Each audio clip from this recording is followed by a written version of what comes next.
Bihar board का result निकल चुका है।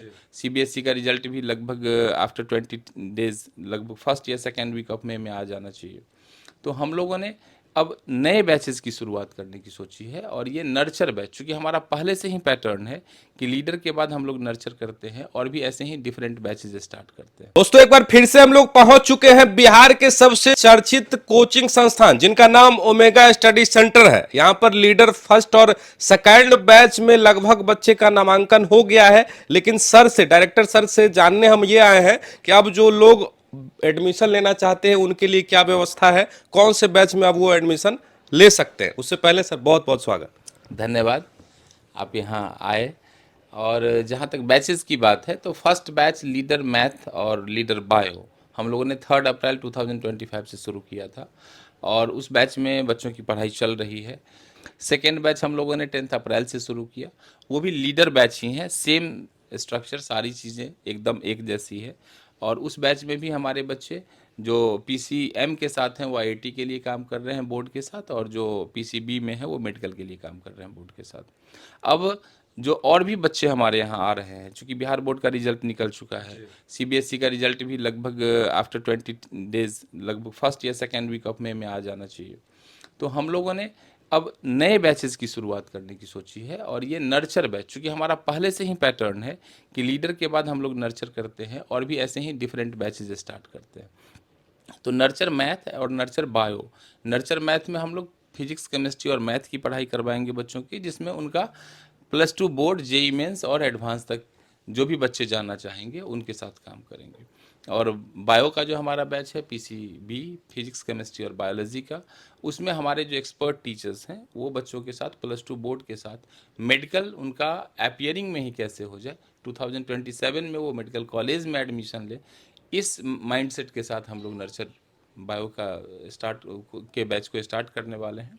तो 30 अप्रैल 2025 को, इसी महीने के अंतिम लास्ट वीक में 30 अप्रैल को हम लोग इस दोनों बैच को शुरू करने जा रहे हैं। इस बैच की ये खासियत है कि इसमें हमारे जो एक्सपर्ट टीचर्स का टीम है, हमारा जो स्टडी मटेरियल है, हमारा जो टेस्ट सीरीज़ है, और ये जो इंफ्रा है, जो कम्प्लीटली हम लोग डिवोटेड हैं अपने रिज़ल्ट को लेके। तो इस सारे मेंटरशिप के साथ साथ एक ख़ास बात क्या है ना, कि जो कुछ ऐसे बच्चे हैं जिनका लैंग्वेज इशू है, जिनको English to Hindi, Hindi to English में थोड़ी सी परेशानी होती है, उनके लिए हम लोगों ने एक पूल कोर्स भी रखा है। जो ऐसे बच्चे जो कभी गांव के परिवेश से आए हैं, बट उनको आईआईटी जाना है, उनको मेडिकल कॉलेज में अपना दाखिला करवाना है, तो वैसे बच्चों को अभी जो इंग्लिश मीडियम की बुक पढ़ने में जो कठिनाई होती है, उसको सॉल्व करने के लिए हम लोगों ने एक पूल कोर्स भी रखा है, कि बैच के स्टार्ट में ही हम बच्चों के इस परेशानी को दूर कर सकें, और वो जिस तरह से अपने हिंदी कोर्स को पढ़ते आ रहा है, 10th बोर्ड दिया है अपने हिंदी मीडियम से, वैसे ही +2 में भाषा बाधा ना आवे उसके कैरियर में। इस लिहाज से हम लोगों ने इस बैच में कुछ खास काम किया है। हमारा स्टडी मटेरियल और हमारे टीचर्स भी उस मूड से उसमें काम करेंगे।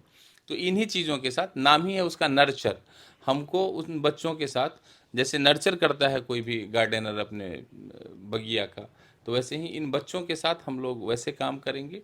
और दूर दराज से भी जो बच्चे आ रहे हैं, जो शहर के भी बच्चे हैं, देखिए सर, किसी के मन में अगर आईआईटी और मेडिकल की मंशा है, और वो अपने को सरेंडर और डिवोटेड ढंग से, मतलब किसी भी हाल में उसको आईआईटीएन होना है और डॉक्टर होना, ये उसने सिर्फ तय अगर कर लिया है और सीखने की चाहत है, इच्छा है, तो ओमेगा 100% कमिटेड एफर्ट देगा उनके साथ। और ऐसे तमाम बच्चों और अभिभावकों को मैं एश्योर करना चाहता हूं कि ओमेगा हर कदम पे वैसे बच्चों के साथ है, वैसे अभिभावकों के साथ है। साथ ही बजट और आजकल जो हो गया है ना कि ये फ़ी इतना है, ये ऐसे है, तो इसीलिए ओमेगा अपने ओटीएससी के प्लेटफॉर्म से ही आज भी जो बच्चे हमारे पास आ रहे हैं, हम उनका एक टेस्ट ले रहे हैं। उस टेस्ट में जो उनकी मार्किंग होती है, उसके आधार पे उनको हम स्कॉलरशिप देते हैं, अच्छा खासा स्कॉलरशिप देते हैं। हमारा 100% तक का स्कॉलरशिप का स्लैब है।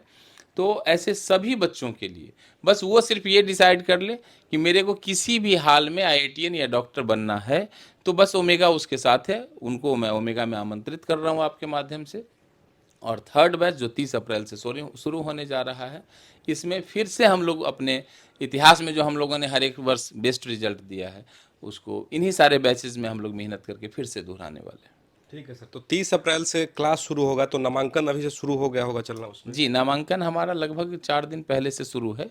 काफ़ी बच्चे अभिभावक आ भी रहे हैं, एडमिशन भी हुआ है, इंक्वायरी भी हो रही है। नामांकन शुरू है सर उसका।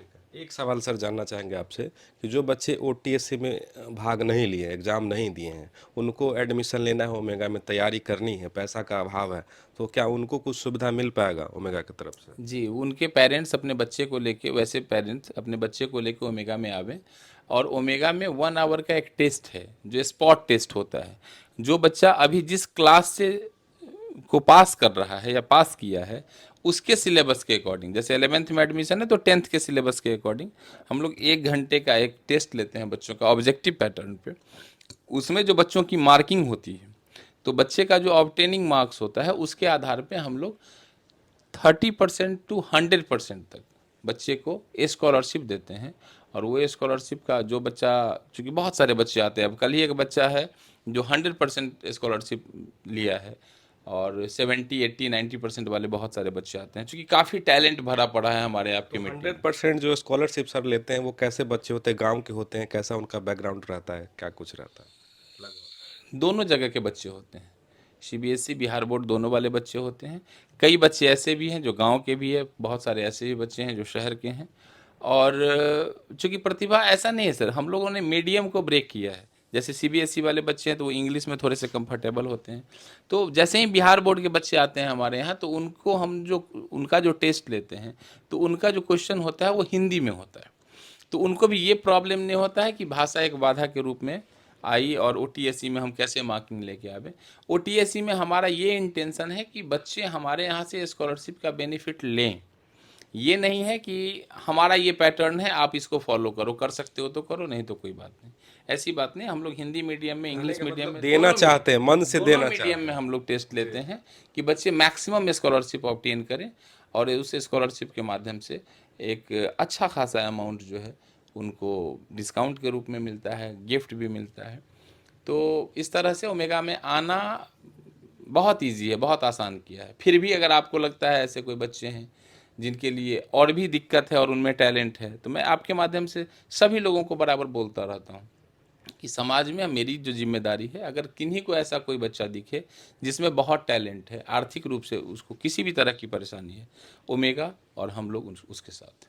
चलिए, बहुत धन्यवाद सर। Thank you.